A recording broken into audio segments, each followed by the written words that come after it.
Yo quiero empezar mis palabras esta mañana de la siguiente manera. Estuve en el año 2017 en esta asamblea como candidato a la presidencia de la República. Y en ese momento tuve la posibilidad de exponer ante esta asamblea lo que era nuestra visión de país, nuestra visión de desarrollo empresarial, nuestra visión de desarrollo industrial. Tuve el inmenso honor de estar nuevamente en el año 2018 como presidente de la República en ejercicio. Y tal vez esta será la última vez que me dirija a la asamblea formalmente como presidente de la República, toda vez que estos encuentros ocurren avanzado el mes de agosto. Y cuando se encuentre en el año entrante será otro el presidente que estará aquí. Pero quiero empezar por recordar lo que dije en el año 2017. Colombia es un país que tiene como uno de sus sellos distintivos una clase empresarial pujante, trabajadora, resiliente, con una capacidad de sobreponerse a cualquier tipo de adversidad. Y hoy le rendimos homenaje a varios colombianos que encarnan esas virtudes, empezando por la memoria del doctor Carlos Ardila Lule, un colombiano íntegro, patriota, soñador, innovador, que además siempre defendió la fraternidad entre empleadores y empleados, que hizo empresa, muchas empresas, y que tuvo siempre su riqueza orientada a la generación de valor, a invertir en Colombia, a llevar a Colombia a nuevas fronteras. Su legado perdurará más allá de su paso por esta vida terrenal. Tuve la ocasión esta mañana de hablar con sus hijos, con el doctor Carlos Julio, hablé también con el señor embajador Antonio José. Sé el profundo dolor que ellos tienen, pero sé también que Carlos Ardila Lule dejó una huella indeleble y que será siempre motivación de todos los que quieran emprender en Colombia. Porque él dejó además un mensaje, y es que se puede hacer empresa en el país cuando se tiene un espíritu constructivo de sociedad. También hoy recordamos la memoria de don Alfredo Hoyos Massuera. Tuve el inmenso placer de conocerlo, de tratarlo, de compartir con él en distintas ocasiones. Era también un hombre visionario. Y recuerdo que, siendo yo senador, promoviendo las empresas de beneficio e interés colectivo, encarnando los principios del capitalismo consciente, de Rashi Soda y también de John Mackey, él, como un miembro también de ese movimiento global, aportaba para generar valor. Y recuerdo además cómo muchas de sus ideas quedaron plasmadas en una ley que hoy, doctor Bruce, permite que Colombia tenga más de 500 empresas BIC registradas, y de cumplir nuestra meta de gobierno con la ministra Jimena Lombana, tendremos a final del año más de 1.000 empresas con ese registro, y Colombia será el país del mundo con más empresas de beneficio e interés colectivo. Ese mensaje de don Alfredo, hoy lo recordamos, y también a mí me complace decirlo. Tuve el inmenso honor de entregarle la Cruz de Boyacá en su tierra natal, de hacerlo en vida, y donde le dije: don Alfredo, siga aportando como lo ha hecho siempre. Hoy sé que su esposa, sus hijos, siguen también ese importante legado.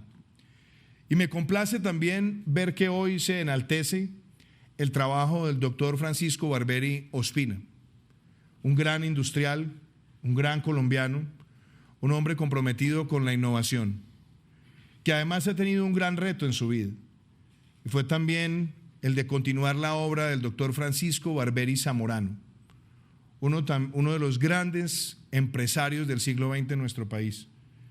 Usted, doctor Francisco, pudo llevar sus ideas, sus virtudes también a otro nivel. Y hoy tengo que decir que, más allá del reconocimiento que a usted se le hace hoy al mérito empresarial, también hay en usted y en sus empresas, en las que ha venido también dirigiendo con importantes amigos y su propia familia que lo acompaña, pensando en la inclusión social como uno de los valores más importantes.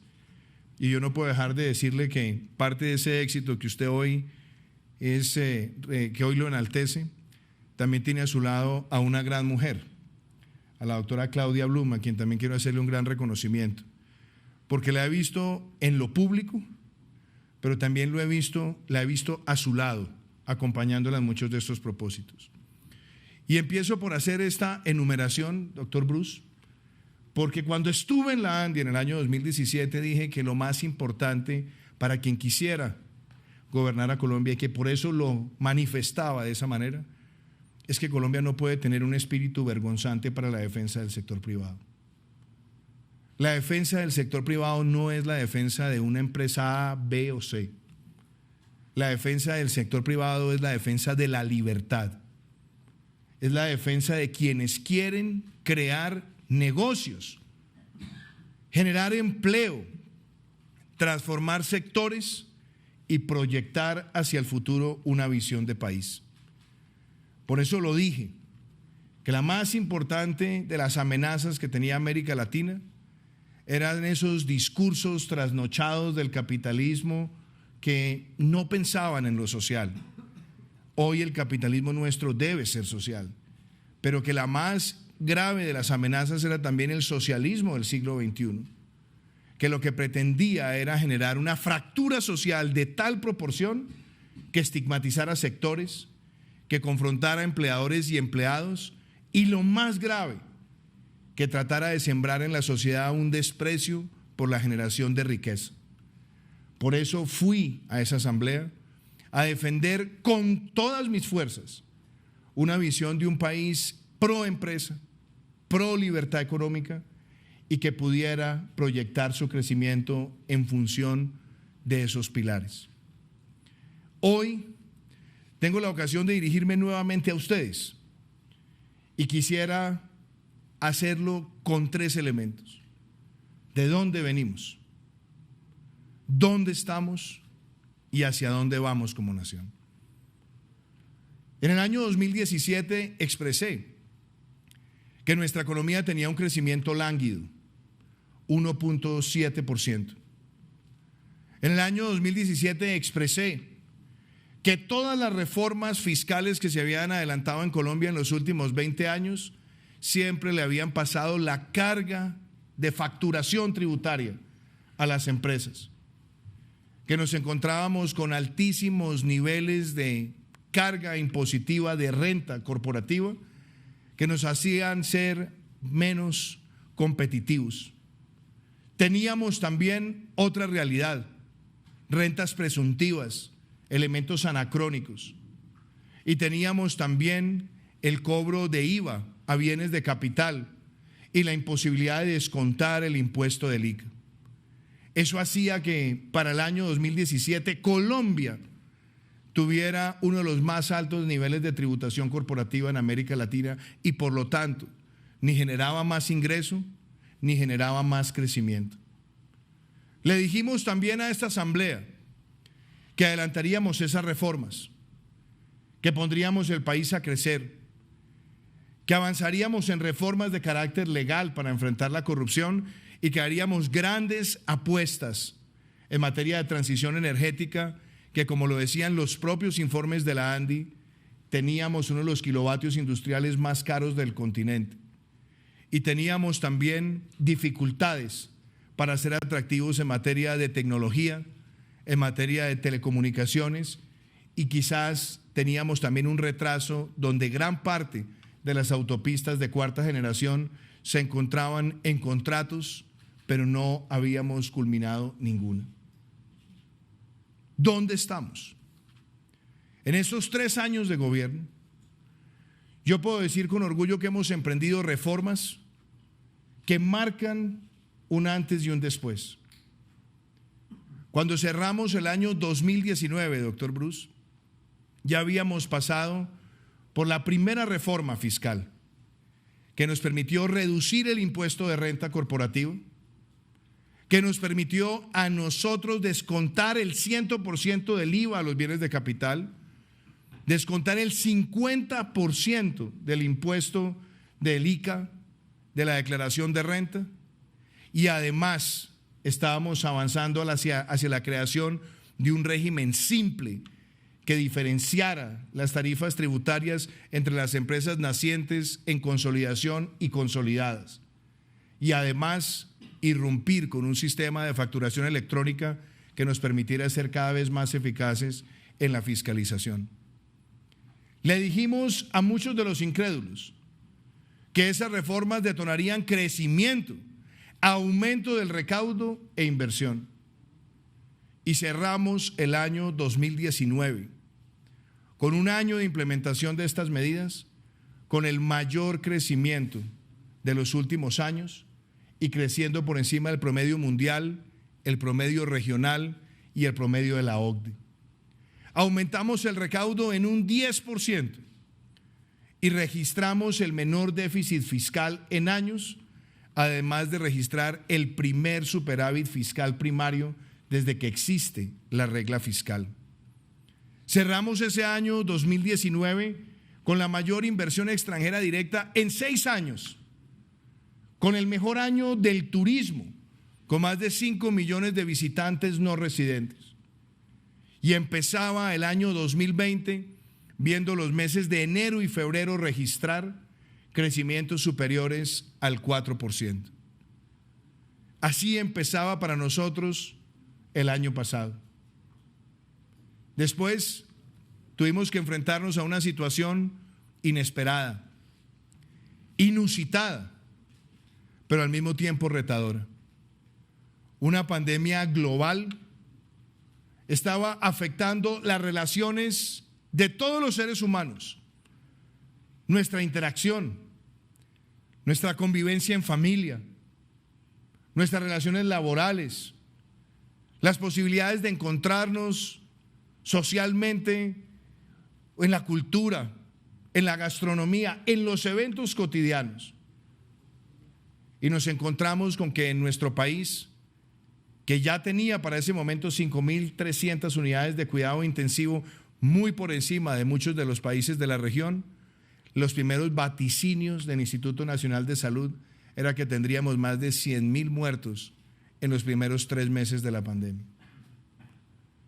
Sin manuales, sin referentes y quizás con la única referencia histórica de haber visto la peste española golpear a Colombia en 1918, donde se arrasaron con vidas en distintos lugares, no teníamos ningún otro antecedente que nos pudiera servir a nosotros de cuáles eran las lecciones.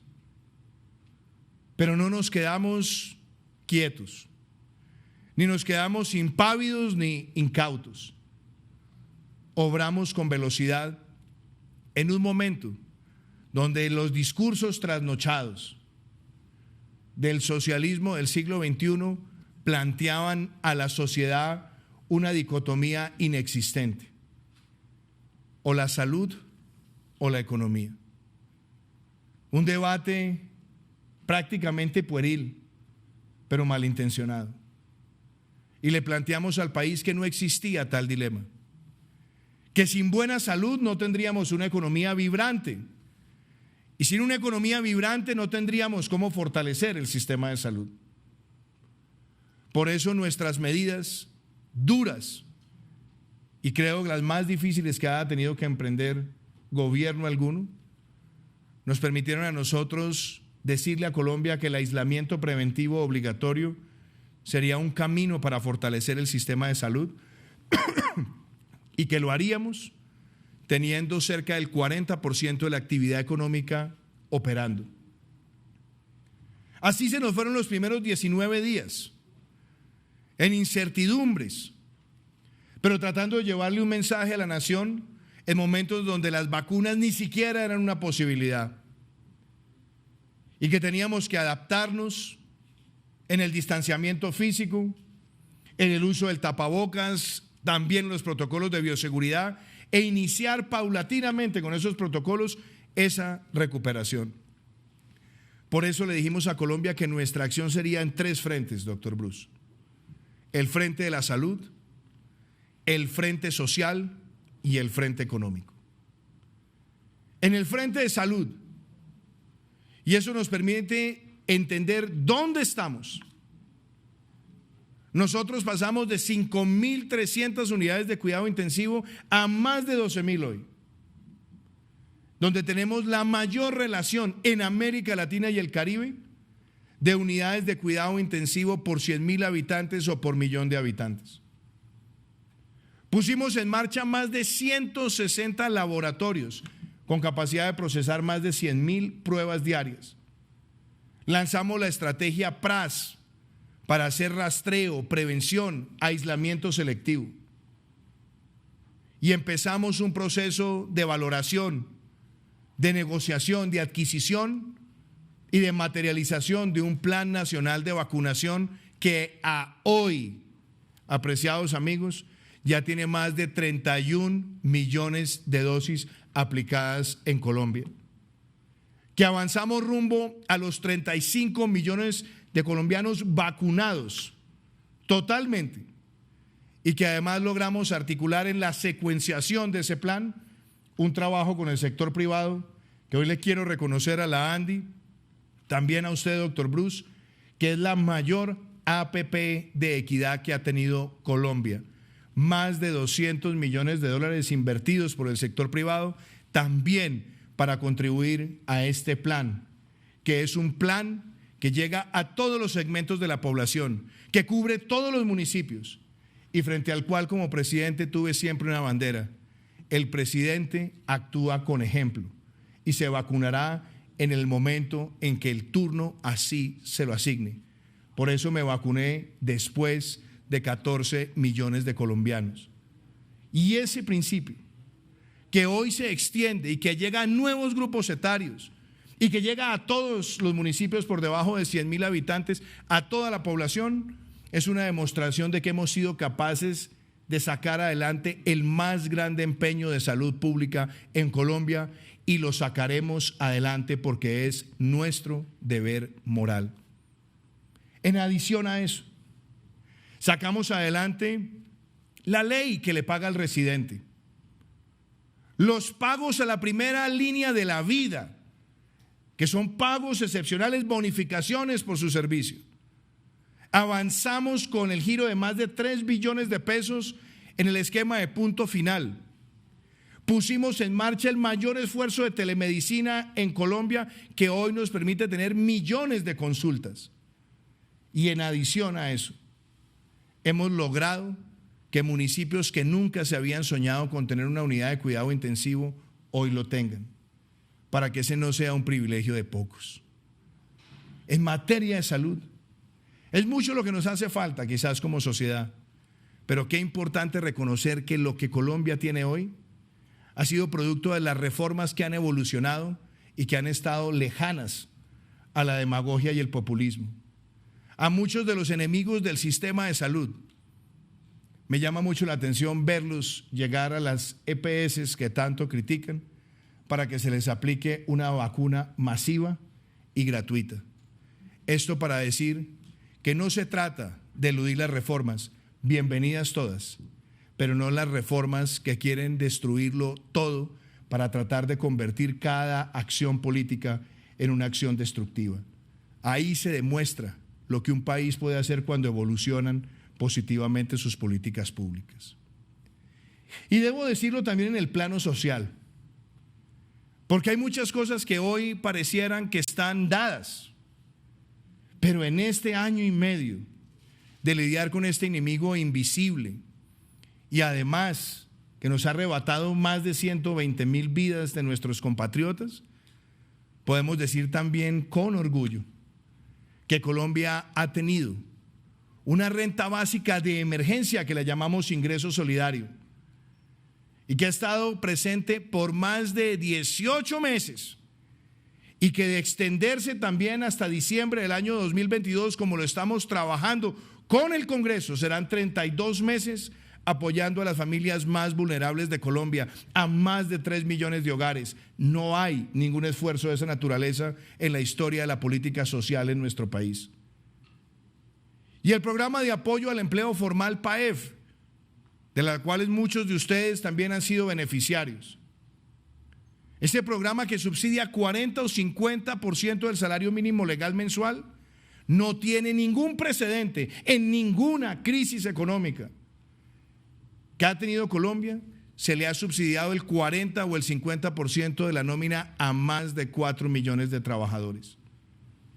Y gracias a esas herramientas hemos podido contener muchos de los avatares que trae esta pandemia, y por eso fuimos una de las economías que menos decreció en América Latina y una de las que más rápido salió de los procesos recesivos, inclusive en el primer trimestre de este año, creciendo por encima de países como Chile o como México, que para ese momento tenían avances más notorios en sus planes de vacunación.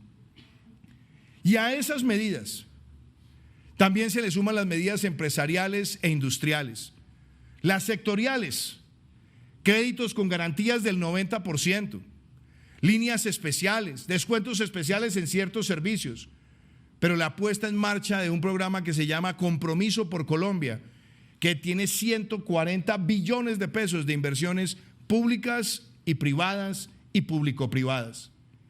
Y que en medio de la pandemia terminamos el túnel de la línea. Y que en medio de la pandemia resolvimos la situación de Electricaribe, donde llegaron nuevos operadores con inversiones de más de 7 billones de pesos en los próximos años.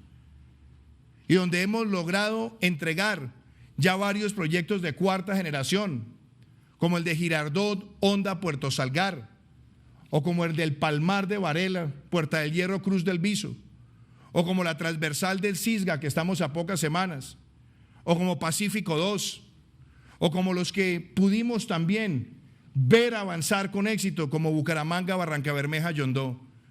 En medio de esta pandemia vamos a entregar 20 de 29 concesiones de cuarta generación, 9 que quedarán para terminarse en los siguientes 8 meses a la culminación de nuestro gobierno, y 15 proyectos de licitados y adjudicados, donde está, por ejemplo, el del Canal del Dique o el de la navegabilidad del río Magdalena, y que representan también una esperanza de reactivación económica. Y a esas medidas también se suma la transición energética. Ha sido en medio de la pandemia donde Colombia ha pasado de tener el 0.2% de energías renovables no convencionales a cabalgar hacia un 10%, y si sumamos los proyectos adjudicados y por culminar, más del 14% en nuestra matriz, y que con la nueva subasta representarán la ruta hacia el 20% de la transición energética, donde las renovables no convencionales llegarán para quedarse, y con la nueva ley de transición energética aportarán a reducir el costo del kilovatio industrial y del costo de energía de millones de familias en nuestro país. Y es en medio de la pandemia como hemos logrado las mayores ventas históricas de vivienda. Como lo decía hoy la propia infraestructura de Camacol en sus redes, hemos registrado en el último mes el mes de más ventas de vivienda en la historia de Colombia, jalonado por las ventas de vivienda de interés social. Estos no son logros individuales, no son logros del presidente Duque o del gobierno Duque, son logros de un país que quiere seguir adelante, que quiere salir adelante, que no se deja amainar ni siquiera por la pandemia, y que sabe que el camino hacia adelante implica desarrollo empresarial. Por eso también me llena de orgullo decirlo, que la apuesta que tenemos nosotros frente al crecimiento del segundo trimestre de este año, obviamente estaremos a la espera de lo que diga formalmente el DANE, pero nuestra propia análisis con la Consejería Económica de la Casa de Nariño es que estaremos entre el 13 y el 15%, si no más, en el segundo trimestre. Y que obviamente si no hubiéramos tenido que enfrentar bloqueos inhumanos, seguramente ese crecimiento sería aún muchísimo mayor. Pero la demostración de lo que logra Colombia, de lo que somos capaces de hacer como país, es lo suficientemente elocuente para darnos cuenta que si bien enfrentamos adversidades, el optimismo está soportado en hechos. Y quiero planteárselo también con mucha claridad a esta asamblea, doctor Bruce. Nuestra meta este año es crecer por encima del 7%. Tenemos que lograrlo. Y estamos tramitando en este momento en el Congreso una ley de inversión social que nos lleva a dónde vamos. Una ley que será la que traiga mayor recaudo de las reformas fiscales de los últimos 20 años. Prácticamente estamos hablando de cerca de 15 billones de pesos. Estamos hablando de una de las reformas que, construida con el sector privado y los partidos políticos, suscita un gran consenso para estabilizar las finanzas, para aumentar el recaudo, pero para hacer una transformación social permanente en Colombia.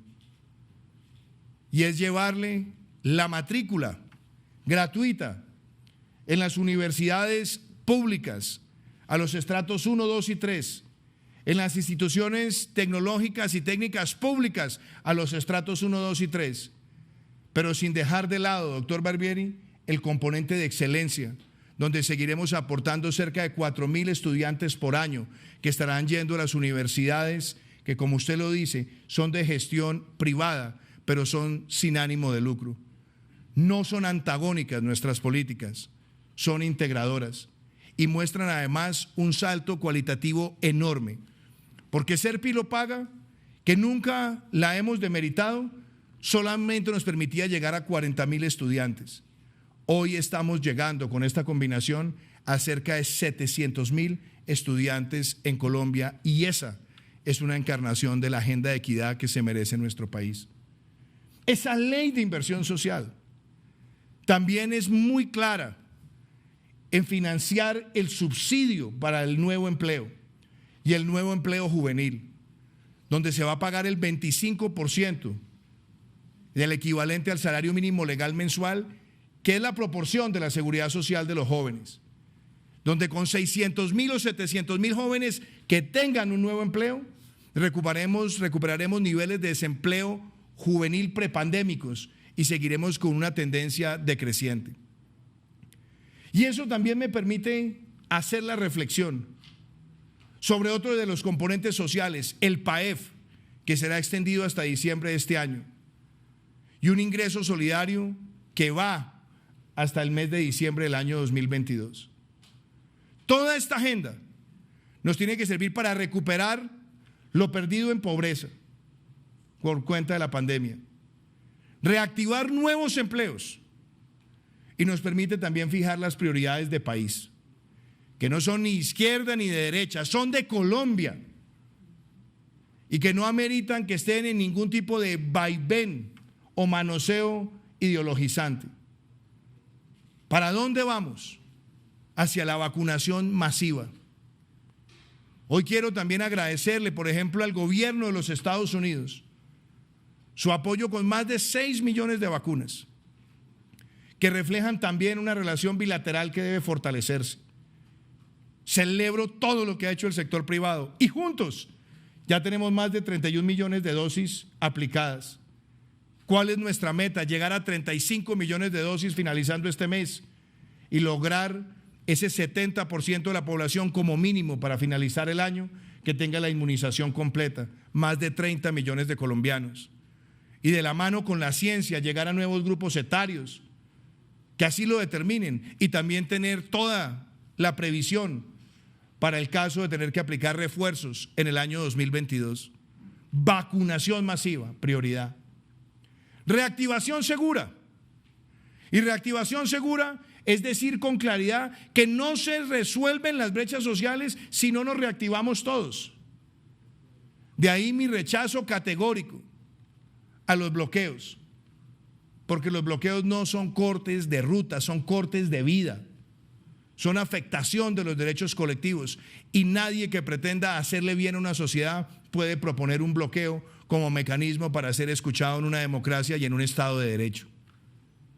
Nosotros tenemos que reactivarnos y seguir con fuerza en los restaurantes, en las empresas, en las industrias, en los teatros, en los estadios, en todos los lugares, manteniendo los protocolos de bioseguridad, pero ver a nuestro país avanzar con la responsabilidad suficiente para conciliar las medidas farmacológicas como la vacunación con las no farmacológicas que dependen de nosotros.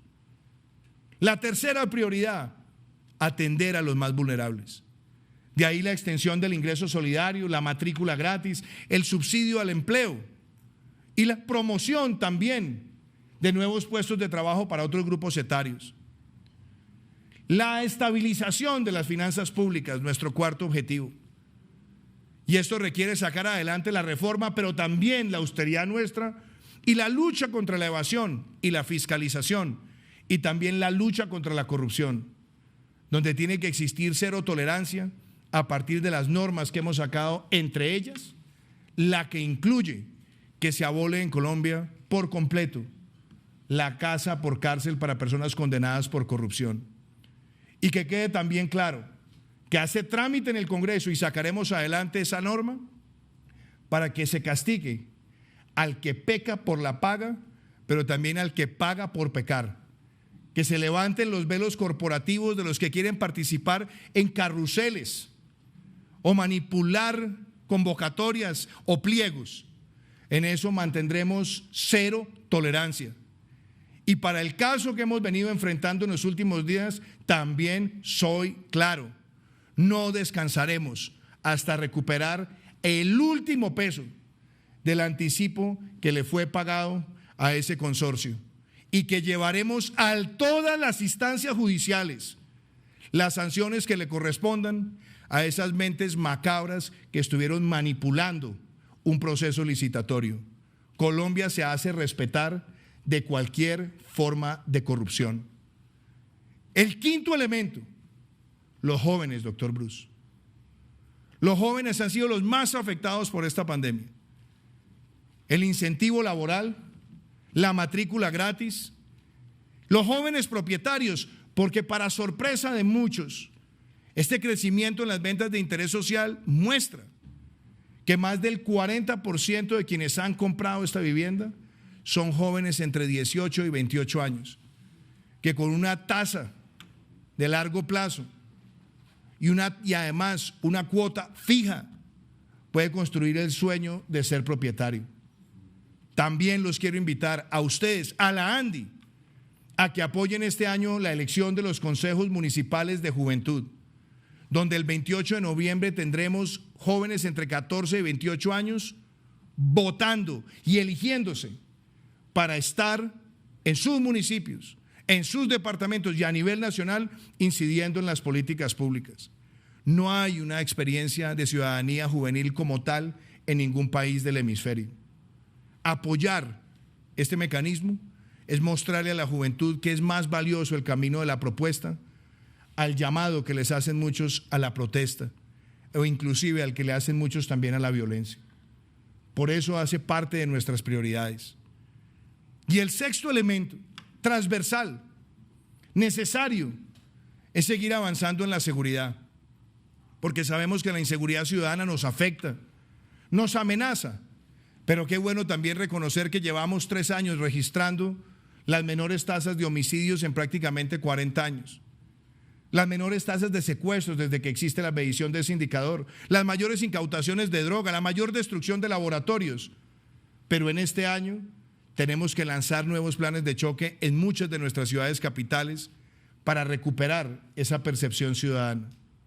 6 prioridades que trazan el camino para nuestro último año de gobierno. Pero el hacia dónde vamos también me permite a mí decirlo en esta asamblea. Colombia no puede caer en las garras de quienes creen que el ejercicio del poder es una forma de interferir en las libertades empresariales. Un gobernante no puede decirle a una nación cuáles son los productos que sí y cuáles son los productos que no. Cuáles son los sectores que sí y cuáles son los sectores que no. No le puede pretender decir a la sociedad que todo el que genera empleo es sencillamente un rico al que hay que perseguir, y que todo el que depende laboralmente de él es un pobre que tiene que reivindicar sus derechos sobre la base de la confrontación. Esos discursos son los que han generado grandes fracturas en América Latina. Esos discursos son antiempresariales, pero son antilibertad, antidemocracia, y son también anti los valores de nuestra Constitución, que en su artículo 333 habla con claridad de la función social de la empresa. Colombia necesita discursos sobre el futuro que no miren al empresariado con sentido vergonzante, que no sientan que defender la libre empresa es entonces caer en ese estigma de proteger a los que tienen. No se construye una sociedad pujante si no hay sentido empresarial, y hay que defenderlo. Y ojalá las voces que se han escuchado aquí y que estarán emprendiendo los caminos de las pretensiones electorales tengan eso claro, porque hoy, cuando honramos a 3 grandes industriales, fueron personas que nadie se interfirió en sus libertades, pero que cumplieron la ley y la Constitución para hacer empresa con dignidad y con ejemplo. Mi invitación es muy clara, que tenemos que defender nuestra democracia y nuestras libertades. No es regalada, no está ahí, la tenemos que defender. Y por eso, frente al futuro, el futuro de nuestro país está cimentado en ese emprendimiento, que ha sido además una de las grandes virtudes que esta Asociación Nacional de Empresarios ha tenido en su historia. Yo quiero invitarlos a todos ustedes a que entendamos que la resiliencia no es una palabra vaga, que Colombia es un país resiliente, que convierte la adversidad en oportunidad, y que lo que hemos logrado en medio de la pandemia lo hemos hecho sorteando la peor crisis migratoria que se ha registrado en el continente, que lo hemos hecho también enfrentando choques externos, y que lo hemos hecho también manteniendo permanente y activa nuestra lucha contra cualquier forma de criminalidad. Esa Colombia, la que se sobrepone a todo, es la que nos tiene que llevar a ser optimistas. Vivimos en un mundo donde se utiliza mucho esta frase: percepción es realidad, y sobre ella cabalgan muchos de los que intentan generar percepciones de cara a las elecciones para que el discurso del caos promueva su ascenso al poder. Esa no es la Colombia que queremos. Queremos la Colombia de propuestas, de creatividad, de innovación y de talento, por la que llevamos trabajando 3 años intensamente. Y créame, doctor Bruce, que en este año que nos queda de gobierno sacaremos adelante la vacunación masiva, la reactivación segura, el más importante programa social que haya tenido nuestro país, además de la estabilización de las finanzas públicas, demostrarle a la juventud que tendrán un pacto a 10 años de 25 billones de pesos sustentado presupuestalmente, para que cada inversión se traduzca en formación de capital humano, y que la seguridad será defendida como un valor democrático y sobre todo como un bien público para todos. Así que el 7 de agosto del año 2022 le estaré mostrando a Colombia con amor que estas convicciones son cumplir la palabra con hechos, y que lo que aquí se viene construyendo con la ANDI siga perdurando, porque sector público y sector privado no son antagonistas, trabajan de la mano. Vemos con pesar que muchos países de América Latina hoy tienen esa confrontación. Grave error. Colombia nunca la ha tenido, nunca la deberá tener, y por el contrario, todos podremos construir un mejor país. Muchísimas gracias.